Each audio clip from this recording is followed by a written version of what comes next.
ఇది నిన్నకే ఏర్పాటు చేయబడిన వాక్యభాగము.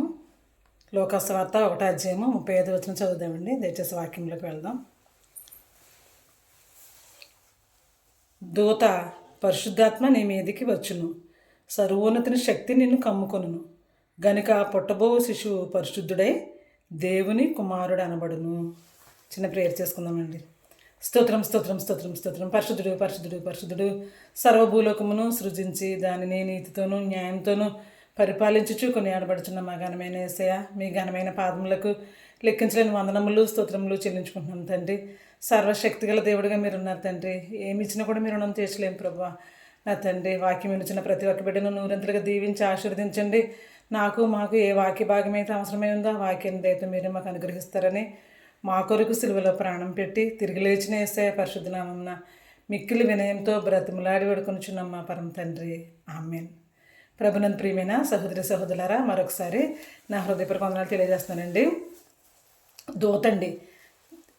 దూత దేవుని చేత పంపబడి ఆ దినములలో భయభక్తులతో నిండుకొని ఉన్న ఆ పరిశుద్ధాత్మ శక్తిని ద్వారా మరియమ్మ గారు ఎప్పుడైతే ఆ భక్తిని, తన యొక్క నమ్మకత్వాన్ని, భక్తిని పరిశుద్ధతను కలిగి ఆ బిడ్డ ఆ విధంగా ఎంతో ధన్యురాలుగా జీవిస్తున్న సమయంలో దేవుడు ఆకాశం నుంచి చూసినప్పుడు అండి, మరియమ్మ గారు అందుకు క్యాపబుల్ పర్సన్గా దేవుడే నిర్ణయించుకుని పరిశుద్ధాత్మ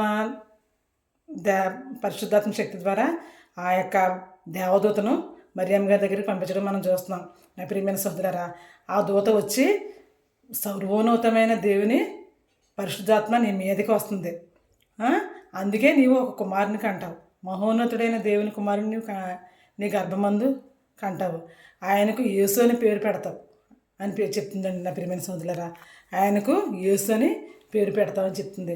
తన ప్రజలను వారి పాపముల నుండి ఆయనే రక్షించును అని యూసెఫ్ గారికి చెప్పడం జరిగింది. At the same time Mariyamma గారికి కూడా చెప్పడం జరిగింది. నా ప్రియమైన సహోదరులారా, మనం ఇన్ని రోజుల నుంచి ఈ క్రిస్మస్ వేడుకలు ఎంతో సంతోషంగా మనం పుట్టినది మొదలుకొని ఇప్పటి వరకు ఎన్నో క్రిస్మస్లు మనం చూసామండి.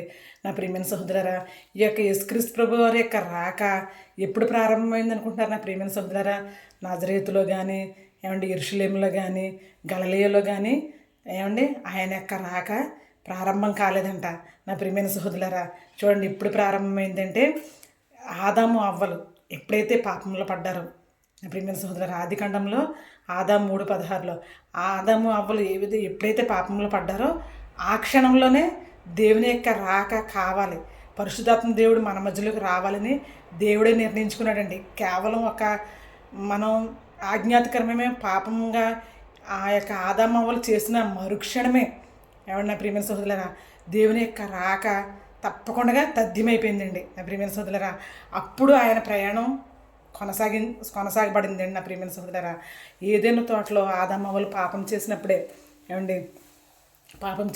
దేవుని యొక్క స్నేహాన్ని విడిచిపెట్టారు, దేవుని యొక్క బంధుత్వాన్ని వాళ్ళు విడిచిపెట్టి సాతాను ప్రేరేపణ ద్వారా వాళ్ళు ఏం చేశారంటే ఆ యొక్క ఆజ్ఞను అతిక్రమించి దేవుడు ఎంతగానో నొచ్చుకునే పరిస్థితికి వాళ్ళు వచ్చేసారండి. ప్రియమైన సోదరులారా, అప్పుడు తండ్రి అయిన దేవుడే అనుకున్నాడు, నేను తప్పకుండా ఈ లోకానికి వెళ్ళి నేను వీళ్ళందరి కొరకు మరణించాలని ఆయన జర్నీ అప్పుడే స్టార్ట్ అయిపోయిందండి.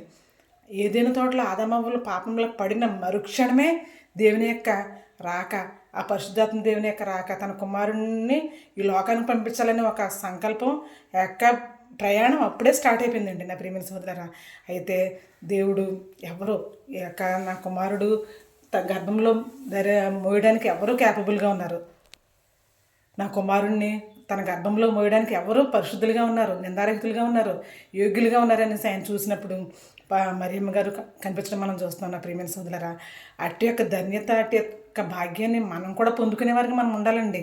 నా ప్రియమైన సోదరులారా, ఆజ్ఞాతిక్రమమే పాపమని దేవుడు ఆదిలోని చెప్పాడండి. అయినప్పటికి కూడా ఇప్పుడు కూడా మనం ఏం చేస్తున్నామంటే ఇంకా పాపాన్ని కొనసాగిస్తూ ఎదటివారి మీద ఎంతో బురద చెల్లేవారుగా, ఎదటివారికి ఎన్నో ఇబ్బందులు కలిగించేవారుగా మనం ఉంటున్నామండి. దేవుని యొక్క వాక్యాన్ని మనం తెలుసుకున్నాం, కానీ మనం ఏం చేస్తున్నామంటే ఆయన యొక్క మహిమ ప్రభావాన్ని మనం ఏమాత్రం కూడా మన మైండ్లో ఉంచుకోవట్లేదండి. ఎప్పుడు కూడా యథా రాజా తథా ప్రజ అన్నట్టు ఎప్పుడు కూడా మనం పాపాన్ని కొనసాగిస్తూ ఉన్నామండి. ఎప్పుడైతే మనం శిక్షలోకి వెళ్తున్నామో అప్పుడు కొంచెం మళ్ళా రియలైజ్ అయ్యి పశ్చాత్తాపడటం ఇలాంటివి జరుగుతుంది. కానీ నా ప్రియమైన సహోదరులారా, దేవుడు అన్ని సమయాలందు మనం పశ్చాత్తాపడే అవకాశం ఇవ్వడండి. అందుకే నా ప్రియమైన సహోదరుల దీపం ఉండగా నీళ్ళు చక్కబెట్టుకోమని దావీదు భక్తుడు చెప్తున్నాడు. నీ వాక్యం నా పాదములకు దీపమై ఉందని చెప్తున్నాడు. చూడండి 145 దావీదు కీర్తనలో ఆయన మహిమా ప్రభావములు మనము ఆయన క్రియలన్నీ కూడా దాని గురించి మనం ఆయన స్తుతించేవారుగా, ఆయన గణపరిచేవారుగా ఉండాలండి. ఆయన యొక్క ఆశ్చర్య క్రియలు, ఆయన యొక్క భీకరమైన క్రియలు మనం అనేక మందికి మనం వివరించేవారుగా ఉండాలండి. 145 దావీదు కీర్తన 4వ అధ్యాయం 5వ వచనం, 5వ అధ్యాయంలో 5వ వచనము 4వ వచనం 5వ వచనంలో కూడా ఉంది.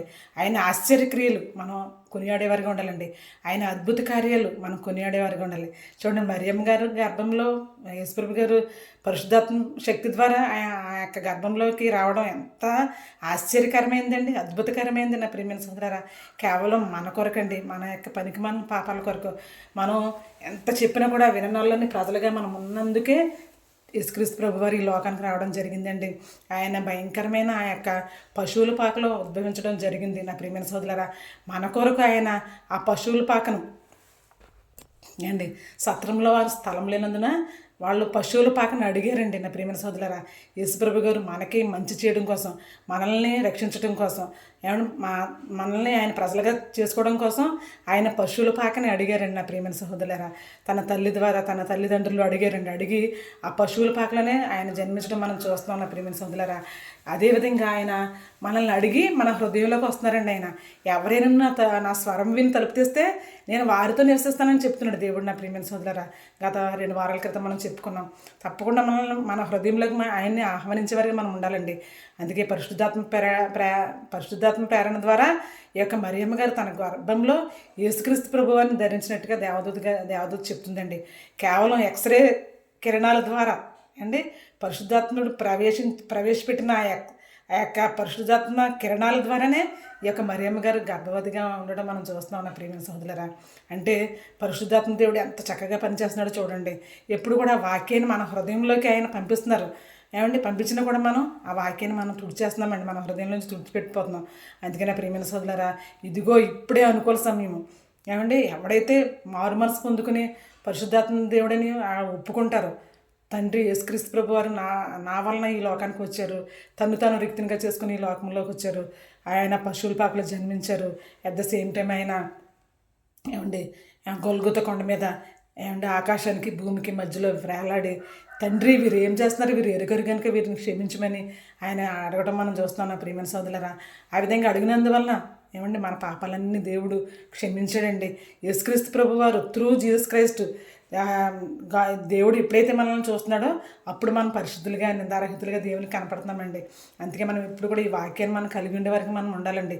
అందుకే ఈ వాక్యాన్ని వినాలి, అట్ ద సేమ్ టైం వాక్యాన్ని మనం హృదయాల్లో మనం భద్రపరుచుకోవాలండి. ఆ విధంగా భద్రపరుచుకున్నప్పుడు పరిశుద్ధాత్మ దేవుడు మరియమ్మ గారి గర్భంలో ఆ చిన్న బిడ్డ ఆ యొక్క యవనస్తురాలైన ఆ యొక్క మరి గర్భంలో యేసుక్రీస్తు ప్రభు వారు ఏ విధంగా అయితే ఆయన పరిశుద్ధాత్మ శక్తి ద్వారా ఆయన ప్రవేశించారో ఆ విధంగానే ఈ యొక్క వాక్యం కూడా మనకి మన హృదయంలోకి చొచ్చుకుని వస్తుందండి. ఎప్పుడండి మనం ఆ యొక్క వాక్యాన్ని మనం వినే యొక్క వెసులుబాటుని మన హృదయానికి, మన మనసుకి, మన యొక్క బ్రెయిన్కి మనం ఇవ్వాలండి. అప్పుడు వాక్యాన్ని మనం సంతోషంగా విన్నప్పుడు సంతోషంతో విని నేర్చుకోవాలంట. సంతోషంతో విని నేర్చుకున్నప్పుడు పరిశుద్ధాత్మ దేవుడు వాక్య రూపంలో మన హృదయంలోకి వచ్చి ఇది మంచి ఇది చెడు అని దేవుడు మనకి రియలైజ్ అయ్యే జ్ఞానాన్ని మనకి ఇస్తాడండి. ఆ విధంగా జ్ఞానం ఇచ్చినప్పుడు మనం తప్పులు చేయకుండా, ఎదటివారిని మోసం చేయకుండా, ఎదటివారి పట్ల అసభ్యకరంగా మనం ప్రవర్తించకుండా, ఎదటివారిని దూషణ మాటలు మాట్లాడుకోకుండా మన నోరుని మనం అదుపులో పెట్టుకునే వారికి మనం ఉంటామండి. ఎప్పుడండి కేవలం పరిశుద్ధాత్మ దేవుడు మనకి ఇచ్చిన ఈ వాక్యాన్ని మన హృదయంలో మనం భద్రపరుచుకున్నప్పుడు మాత్రమే మనం ఆ విధంగా ఉండగలం నా ప్రియమైన సహోదరులారా. ఎందుకంటే మనం తప్పకుండా దేవుని యొక్క వాక్యాన్ని మనం హృదయంలో భద్రపరుచుకోవాలండి. ఆమె చూడండి, మరియమ్మ గారు దేవదూత చెప్పినప్పుడు తన హృదయంలో భద్రపరుచుకొని ఈ శుభవచనం ఏమిటో అనుకుంది. తర్వాత పరిశుద్ధాత్మ ప్రేరణ ద్వారా, పరిశుద్ధాత్మ శక్తి ద్వారా నువ్వు గర్భాన్ని ధరిస్తున్నావు, నీవు ఒక కుమారుని కంటావు, ఆయనకి యేసు అని పేరు పెడతావు, ఆయన ప్రజలను వారి పాపముల నుండి ఆయనే రక్షిస్తాడు అని ఈ మాటలన్నీ కూడా తన హృదయంలో భద్రపరుచుకుందండి.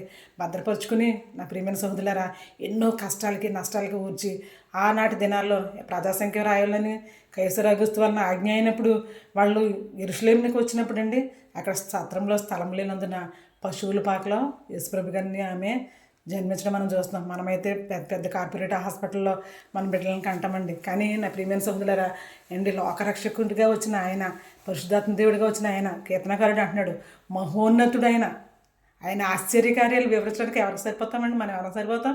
నా ప్రియమైన సహోదరులారా చూడండి, ఆయన కూడా ఆయన దీనత్వంతో అలనాడు శిష్యులు ఆ యొక్క సముద్రంలో ఉన్నప్పుడు ఆయన అడిగి ఆ ధోనిలో కూర్చుని మనందరికీ సువార్తను, అప్పుడున్న ప్రజలందరికీ కూడా సువార్తను ప్రకటించారండి. ఆయన ప్రతిదీ కూడా అడిగి చేసేవారండి. కేవలం మన కొరకు ఆయన అడిగి ఆ యొక్క ధోనిలో కూర్చుని ఆ ధోనిలో అందరికీ సువార్త ప్రకటించడం మనం చూస్తున్నాం. ఇప్పుడు కూడా యేసయ్య మనల్ని అడుగుతారండి. మనం అడిగినప్పుడు ఆయన అడిగినప్పుడు మనం ఆ యొక్క ఆహ్వానాన్ని మనం స్వీకరించే వరకు ఉండాలండి. అంతేగాని ఏమరపాటుగా ఉండటం, వాక్యాన్ని వినకుండా ఉండటం, వాక్యం దగ్గరికి వెళ్లకుండా ఉండటం ఇలాంటివి చేయకూడదండి నా ప్రియమైన సోదరులారా. అలా చేస్తే కనుక అది చెప్తున్నాడు, యోహాను భక్తుడు చెప్తున్నాడు, ఇదిగో ఇప్పుడే గొడ్డలి చెట్ల వేరన ఉంది, ఎవడైతే ఆయన అంగీకరించకుండా స్టిల్ పాపంలోనే నిలిచి ఉంటారో వాళ్ళు నరికి అగ్నిలో పడవేయబడినండి నా ప్రియమైన సోదరులారా. అగ్నిలో పడవేయబడిన తర్వాత అది బూడిదిగా మారుతుంది, అది ఎవరికి కూడా ఉపయోగపడదు. అందుకే ఇంత కఠినంగా చెప్తున్నందుకు ఏమనుకోవద్దు నా ప్రియమైన సోదరులారా. ఆయన ప్రధాన దూత శబ్దంతో ఆయన బోరతో వస్తాడండి. ఫస్ట్ కమింగ్ చాలా చక్కగా పీస్ఫుల్గా ఉంది, సెకండ్ కమింగ్ చాలా హార్బుల్గా ఉంటుందండి. అందుకే నా ప్రియమైన సోదరులారా, ఆ యొక్క రాకడను మనం తేరు చూసేవారుగా, ఆ యొక్క రాకడలో మనం పార్టిసిపేట్ చేసేవారుగా ఉండాలంటే తప్పకుండా మనం ఇప్పుడే దీపం ఉండగానే ఇల్లు చక్కబెట్టుకోవాలన్నప్పుడు ఇప్పుడే మనం ఈ యొక్క రక్షణ భాగ్యాన్ని మనం స్వీకరిద్దామండి. ఆ మరియమ్మ గారు ఏ విధంగా అయితే స్వీకరించి తనకు పరిశుద్ధాత్మ దేవుని తన గర్భంలో ధరించేసి లోకానికి పాపక్షమాపణ నిమిత్తం తన కుమారుని ఏ విధంగా అయితే అందించిందో ఆ విధంగా మన హృదయాన్ని మనం దేవుని కొరకు భద్రపరుచుకుందామండి. ఈ వాక్యాన్ని మన హృదయంలో భద్రపరుచుకుని వాక్యానుసారమైన జీవితాన్ని ఇమ్మని దేవుని మనం అడిగేవారిగా మనం ఉండాలండి ప్రియమైన సోదరులారా. ఆ విధంగా అన్నప్పుడు దావీదు కీర్తనలో చెప్తున్నాడు దావీదు భక్తుడు, సమస్త దేశములారా యెహోవాకు ఉత్సాహధ్వని చేయుడి, సంతోషముతో యెహోవాను సేవించుడి. మనము ఆయన ప్రజలము, ఆయన మేపు గొర్రెలము. ఎప్పుడైతే ఆయన యొక్క సంరక్షణలో మనం ఉంటామో ఎప్పుడు కూడా తప్పు పనులు అనేది మనం చేయమండి. ఎప్పుడు కూడా ఎదటి వారికి మనం ఇబ్బందులు కలగచేయము. ఎప్పుడు కూడా యేసు ప్రభు వారు ఎవరికైతే అందరికీ ఉపకారిగా ఉన్నాడు, ప్రభు అందరికీ ఉపకారి. ఆ విధంగానే మనం జీవితకాలం అంతా అందరికీ ఉపకారం అందించేవారుగా, అనేక మందికి వాళ్ళ యొక్క సువార్తను ప్రకటించేవారుగా, సంతోషకరమైన జీవితం జీవించేవారుగా, పాపంలో నిలిచి ఉన్న వారిని దేవుని యొక్క తట్టు తిప్పేవారుగా ఉంటామో మనం తిప్పవసరం లేదండి. కేవలం దేవుని యొక్క వాక్యమే మరియమ్మ గారికి ఏ విధంగా అయితే పరిశుద్ధాత్మ శక్తి ద్వారా తన యేసుక్రీస్తు ప్రభు వారిని ఉద్భవించే విధంగా చేస్తారో అట్టి రీతిగానే మనకి ఈ పరిశుద్ధాత్మ దేవుడు ఈ వాక్యాన్ని మనకు అర్థమగు రీతిగా చేస్తారు. అట్ ద సేమ్ టైం ప్రభువాన్ని మనం మన నోటితో ఒప్పుకుంటామండి. అప్పుడు ఆయన నా ప్రజలని ఆయన హత్తుకుంటారు. అప్పుడు మనకి ఇంకా ఏ బాధ, ఏ వేదన, ఏ రోదన ఉండదండి. యేసుక్రీస్తు ప్రభు వారు మధ్యాకాశంలో ఆయన మహాధ్వనితో వచ్చినప్పుడు, రారాజుగా వచ్చినప్పుడు మనల్ని సంతోషంగా తన బిడ్డలుగా స్వీకరిస్తారండి. అట్టి కృపా భాగ్యాన్ని మనందరికీ దేవుడు ప్రసాదించి మన కుటుంబాలని దేవుడు దీవించి ఆశీర్వదించును గాక. ఆమేన్.